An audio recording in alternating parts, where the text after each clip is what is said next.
Greetings, everyone. Okay, so don't laugh when you see this. This is a mashup. I've got the Wear Pink on Fridays for Breast Cancer Awareness Month. And in case you can't see it and tell what this is my first Halloween uh, token. I don't think you can see it too good, but these are a bunch of little bats that are flying around, and of course, the feathers and everything else. Um, I'll tell you, being at home during the pandemic has turned me into an internet shopper extraordinaire. So I found all kind of what I think are cute things for Halloween. And you all do know that Halloween is one of my very favorite holidays. Don't forget, we've got the contest going on again. We've got the site decorating challenge and your costumes. So we're still going to do our thing at Care South for Halloween. I know it's a tough year, but let's try to have a little bit of fun. So I've got a few little updates on news and things to remind everyone around. First, let's touch base on the issues around COVID-19. Um, First off, I want to remind everyone that back at the 1st of July, frankly, at a special called board meeting, the board approved a policy around travel during this period of a pandemic.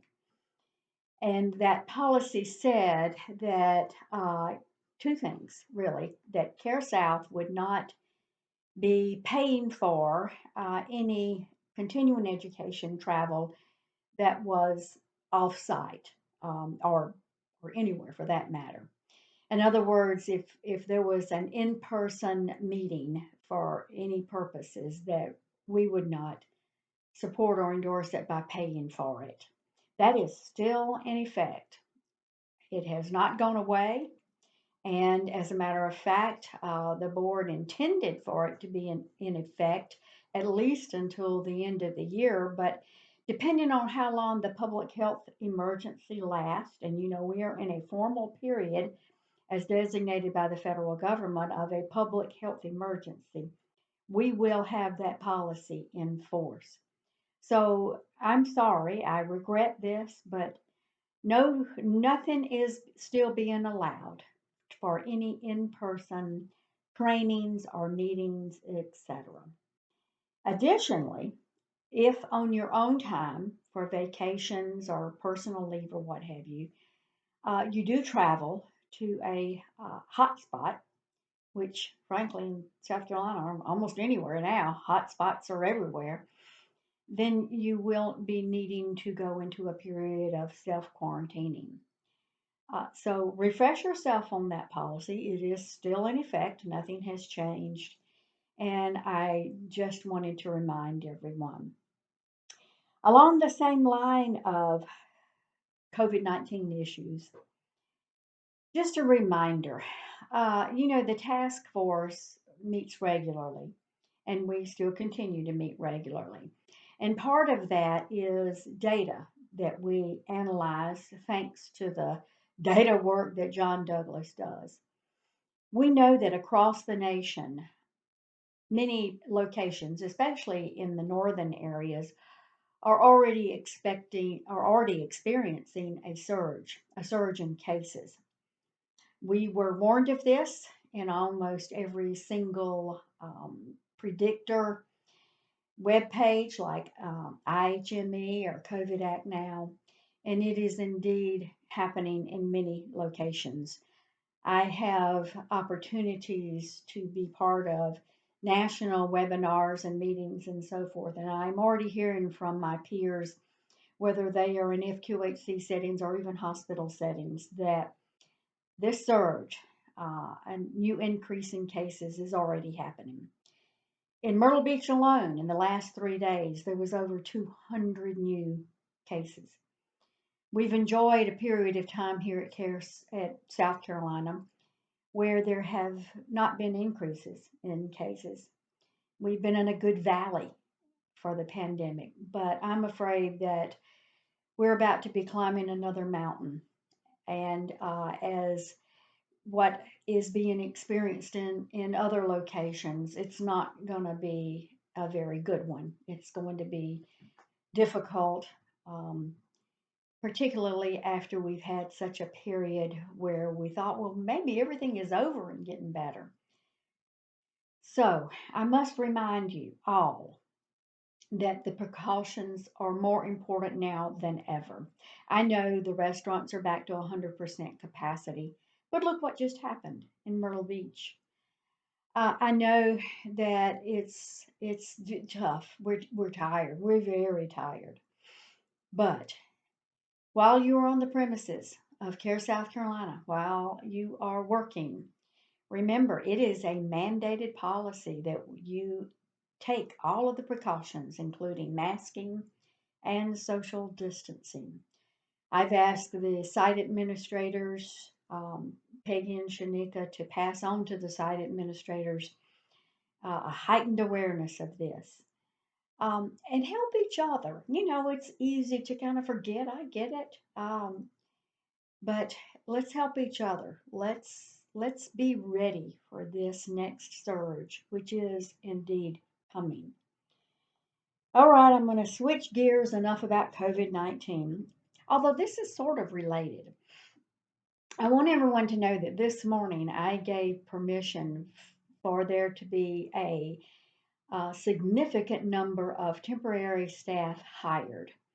And that's in recognition of your needs in the sites around, especially the front door screening activities and some of the other activities we've had to put in place, like the pharmacy has done curbside delivery.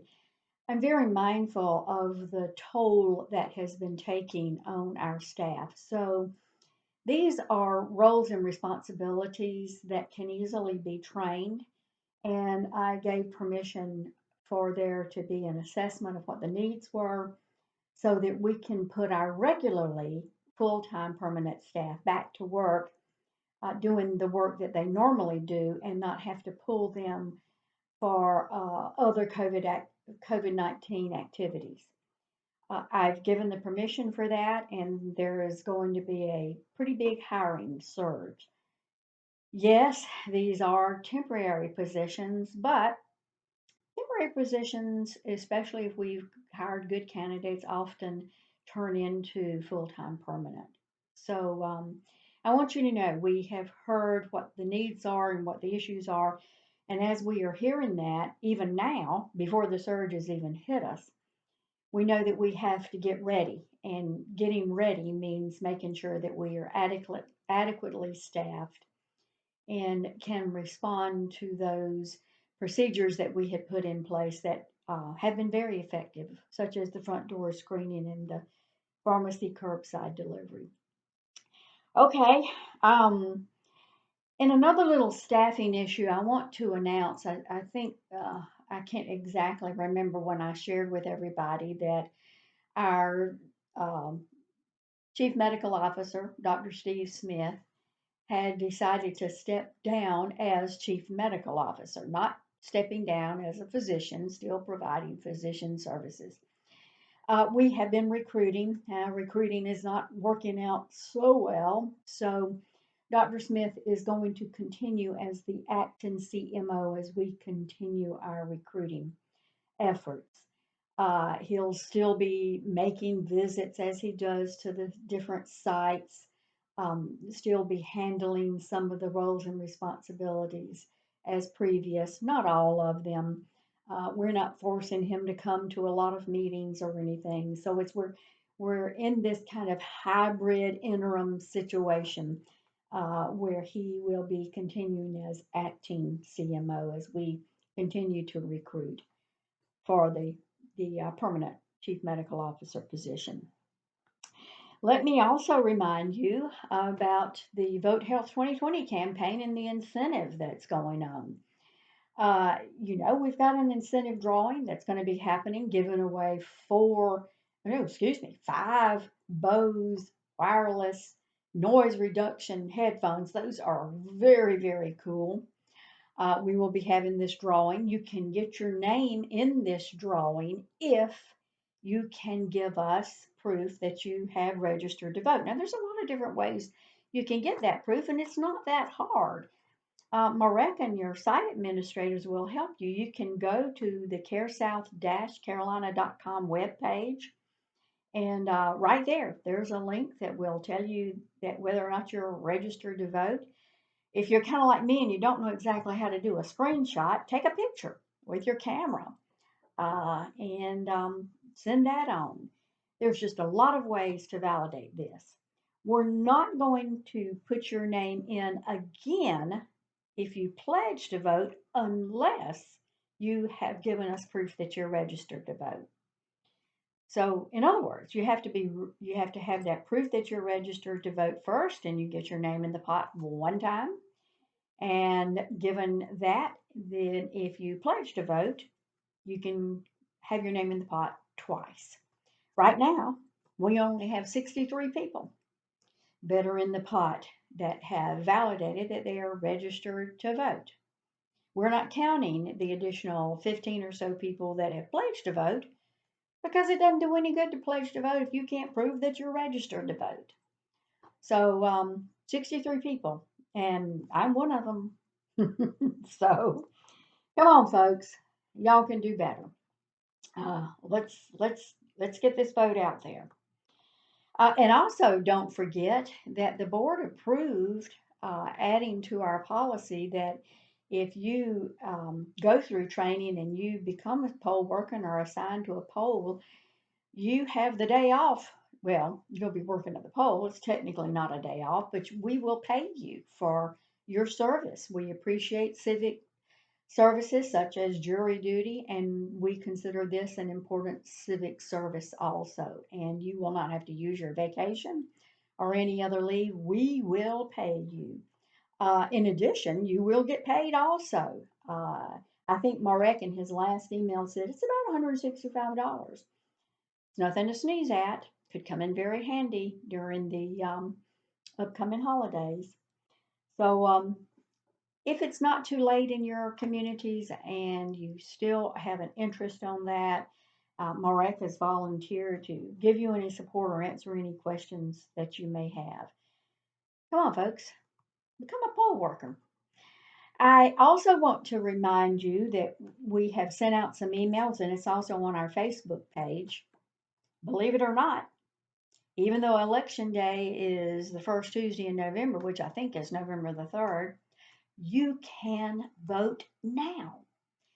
All across the state of South Carolina, early voting is in place. Now, you actually have to go to the registration office in your county.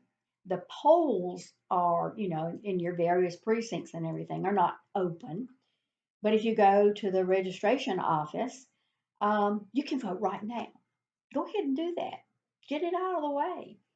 I've heard stories that it didn't take but 10 or 15 minutes. I think it depends upon your county, how busy it is. I have heard that Florence County has been a little bit busier than that. But go ahead, folks. Let's vote. Let's rock this vote. We can do it. Okie dokie. I know that it's been a very busy week for many of y'all, and you're probably gasping for air right now because it was the eClinical Works, our new EHR super user training all this week. Very busy week. I know you feel like you've been drinking out of a fire hose, uh, right in the middle of everything else going on. Yeah, we did have to, and we had to do this, implement a new EHR. So many thanks for all of y'all who engaged in the super user training and who are working pretty hard. I'm seeing a lot of this happening as I touch base with both our consultants in the ECW implementation and our leaders, our consultants, Blue Novo. So this is a pretty big deal.